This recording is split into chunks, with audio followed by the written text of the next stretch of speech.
The truth of the share market channel में आपका स्वागत है। मैं भवनेश अग्रवाल। नमस्कार दोस्तों। मैं आपका ज़्यादा समय नहीं लूँगा। मेरी पूरी कोशिश रहती है कि कम से कम समय में मैं ज़्यादा से ज़्यादा कंटेंट्स आपको दूँ। तो मैं एक किताब बना रहा हूँ शेयर मार्केट पर। I am writing a book on the share market that how to identify the value shares. ये उसका शीर्षक होगा उस किताब का।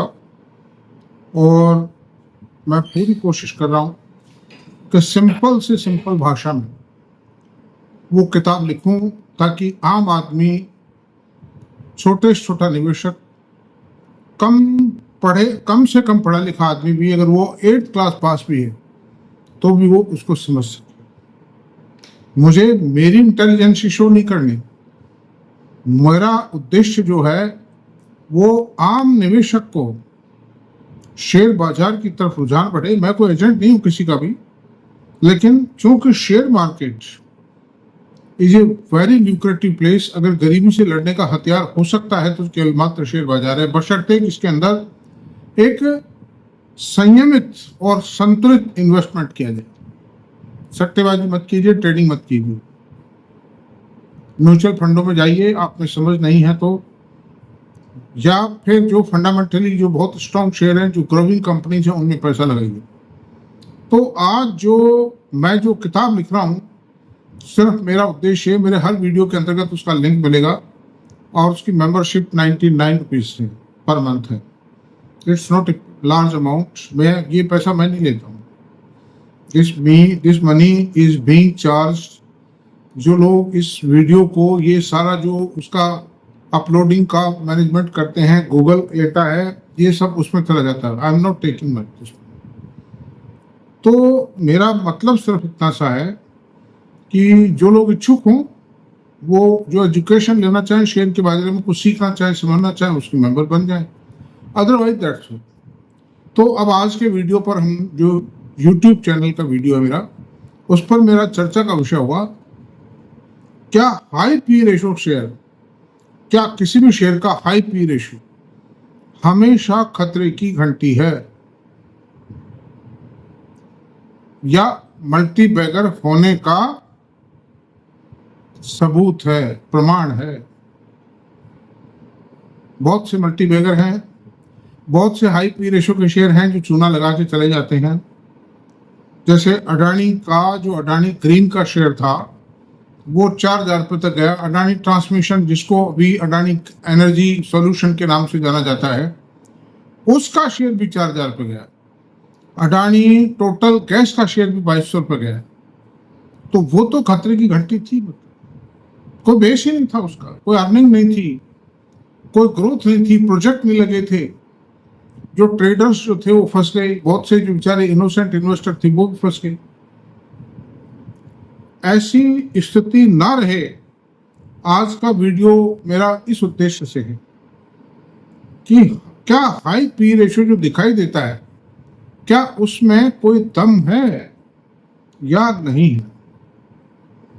तो सबसे बड़ी बात यह है कि मान लीजिए आज हम उसी अडानी ग्रीन की चर्चा करते हैं, अडानी ग्रीन एनर्जी के शेयर की चर्चा करते हैं।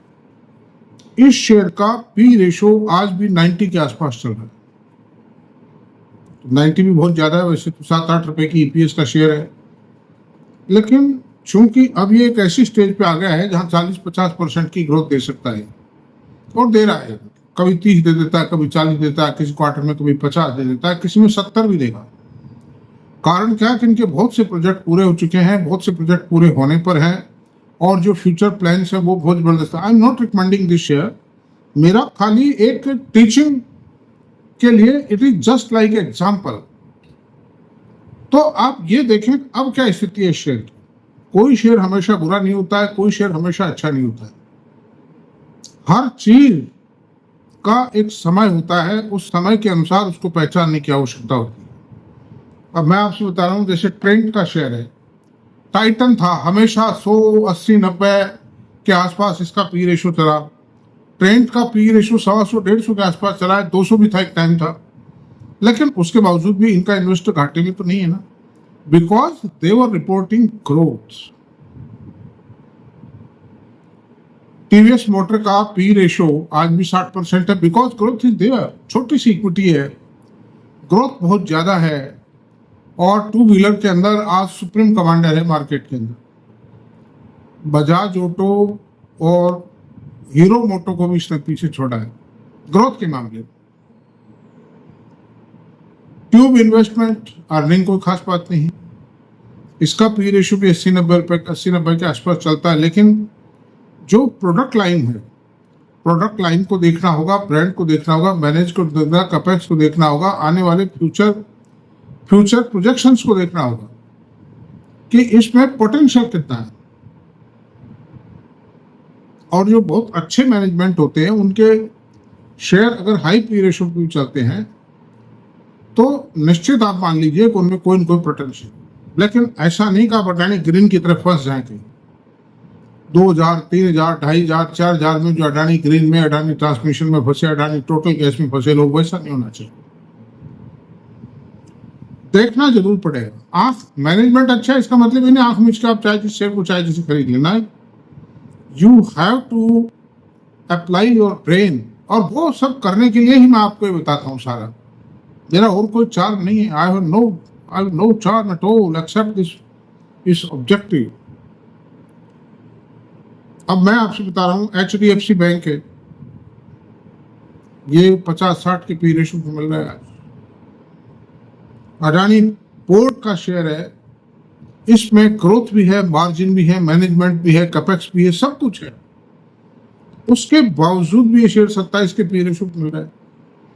तो ये ऐसे अवसर जो हैं बहुत मुश्किल से आते हैं कि इतने अच्छे शेयर इस पी रेशियो पे मिल जाए। अडानी पोर्ट में कम से कम 1 लाख करोड़ रुपए का एक्सपेंशन प्लान, मतलब इनमें कैपेक्स प्लान है, और अभी भी EPS 55 रुपए के आसपास है। 48% की ग्रोथ आई है लेटेस्ट क्वार्टर में। मेरा खरीद का नहीं है कुल भी, मैं तो आई एम एनालाइजिंग। मेरे पास है ये शेयर, मेरा पर्सनल इंटरेस्ट है इसमें। आई मे बी रॉन्ग, लेकिन मैं इसको बहुत सॉलिड शेयर मानता हूँ, and I am a big beneficiary in this share. बहुत से हिंदुस्तान यूनिलीवर, नेस्ले, इनका पी रेशियो आज भी 55, 60, 70 है। इनमें ग्रोथ भी नहीं है, लेकिन इनके पीछे मैनेजमेंट है, प्रोडक्ट है, ब्रांड है, और इस उम्मीद से इनका पी रेशियो नहीं गिर रहा है। बाजार ने इनको थाम रखा है 55-60 के पी रेशियो पे कि एक ना एक दिन ग्रोथ तो आनी, और जिस दिन ग्रोथ आएगी 5-7 साल के अंदर ही बारी नहरी कर देंगी। वॉरेन बेवरेज का पी रेशियो करीब 80 के आसपास, इसमें ग्रोथ है, कंटिन्यूस ग्रोथ है। हालांकि रिलायंस इसका एक बहुत बड़ा कॉम्पिटिटर के रूप में इमर्ज हो रहा है, लेकिन इसका कॉम्पिटिटर कोका कोला से भी था पहले, आज भी है कोका कोला से। और रिलायंस चूंकि एक मल्टीनेशनल ब्रांड नहीं है इसलिए ठहर नहीं पाएगा, कुछ दिन चल जाएगा। जैसे बाबा रामदेव की, पतंजलि की कई चीजें चली फिर बंद हो गई। हिंदुस्तान लीवर ने पेप्सोडेंट चलाया था टूथपेस्ट, वो कुछ दिन चला फिर फेल हो गया। तो ये जो बुलबुले उठते हैं कुछ टाइम चलते हैं फिर बंद हो जाते हैं।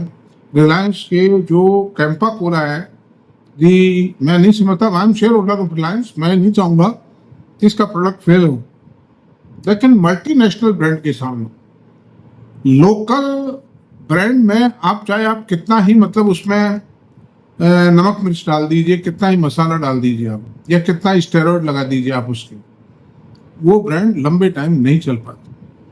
मल्टीनेशनलिज्म इज मल्टीनेशनलिज्म। तो ऐसी सूरत में हर चीज में एक कॉमन फॉर्मूला शेयर बाजार में कहीं भी काम नहीं देगा। No rule is universalised and nobody is godfather of this market. ये नहीं है आज मेरा बताया हुआ शेयर कोई चल गया मान लो, तो मेरा हमेशा जो भी बताऊंगा शेयर, मेरा बताया हुआ हर शेयर चलेगा, दिस इज नॉट एसेंशियल।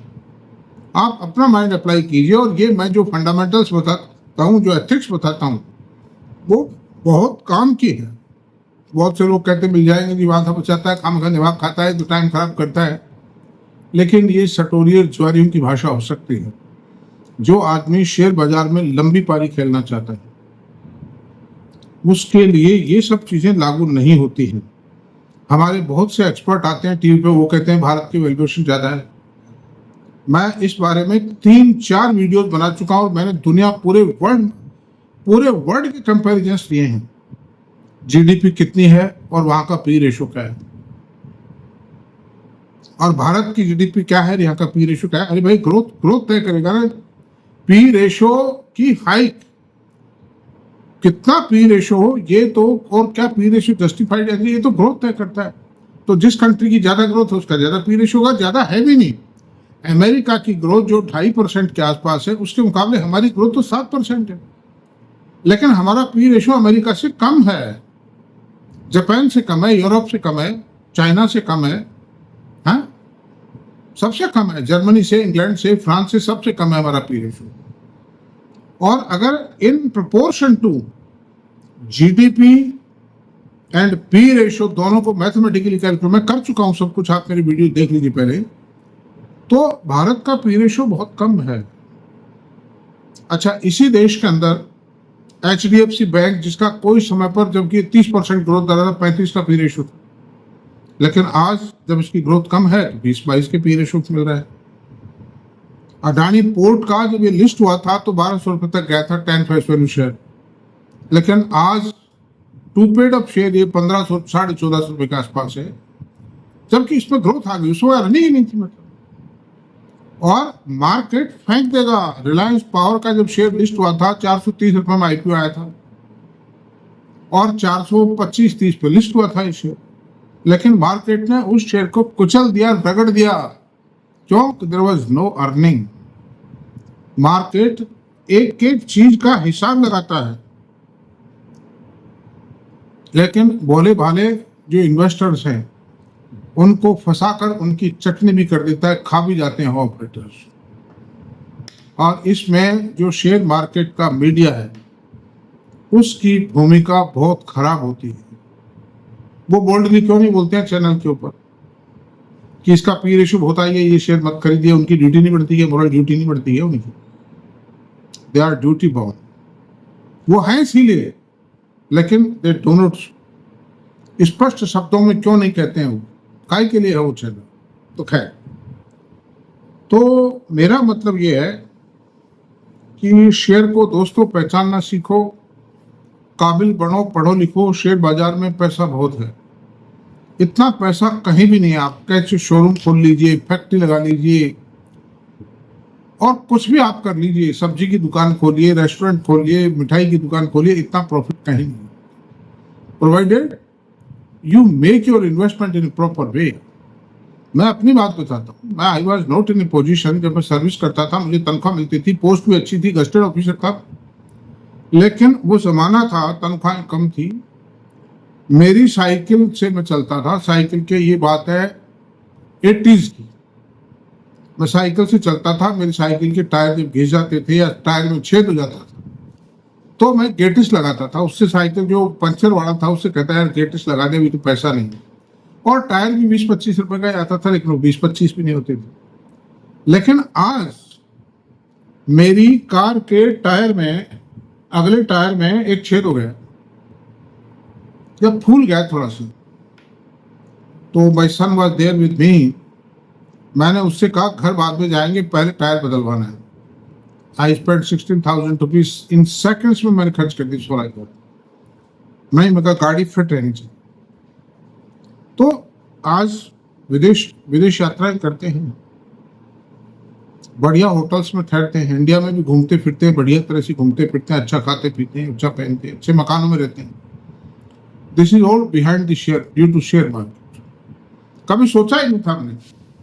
तो सीख लीजिए इस मार्केट। और ये हीन भावना रखना, साहब मैं तो कॉमर्स का स्टूडेंट नहीं, साहब मैं पढ़ा लिखा कम हूं, साहब, ये सारी बातें गलत हैं, व्यर्थ हैं।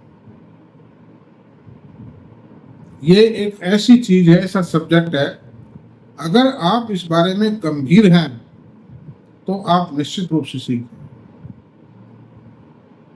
आप बताइए, एक ज्वेलर है, पढ़ा लिखा नहीं, ज्वेलरी को पहचानना सीख जाता है, उसी प्रकार से आप शेयर को पहचानना सीखिए, बशर्ते आप मेहनत करें, थोड़ा बहुत रिजल्ट्स को देखें, कॉनकाल को पढ़ें, एनुअल रिपोर्ट को पढ़ें, जो कंपनी के जो मैनेजमेंट के बार बार स्टेटमेंट आते बीच बीच में उनको पढ़ें, थोड़ा मेहनत करेंगे आप परफेक्ट हो जाएंगे। हमने कहाँ से सीखा है? हमको डिग्री नहीं लेकर आए अमेरिका जाकर, हमने मेहनत के बल पे सीखा। हालांकि हम पढ़े लिखे लोग हैं, मैं I am BCom and law graduate of 1976 से, और सरकार में भी एक मेरी बहुत बड़ी पोस्ट थी, सब कुछ था, लेकिन ये सीखा तो शेयर बाजार तो मेहनत से सीखा है, इसकी कोई डिग्री तो नहीं मिली।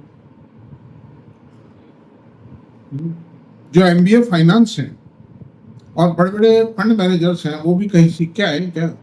सीखा है उन्होंने मेहनत के बल पे, खाली बैलेंस शीट पढ़ना सीख लिया था उन्होंने MBA फाइनेंस में। एडवांस अकाउंटेंसी सीख ली, हमने भी सीख ली एडवांस अकाउंटेंसी। हमारे भी बहुत से साथी हैं जो एडवांस अकाउंटेंसी पढ़े हुए हैं, लेकिन वो कुछ नहीं जानते शेयर बाजार, because they did not work hard. तो दोस्तों, मेरा मतलब ये था कि शेयर बाजार में हाई पी रेशो हमेशा खतरे की घंटी नहीं है। खतरे की घंटी उस हालत में जब आंख मीच कर आप शेयर।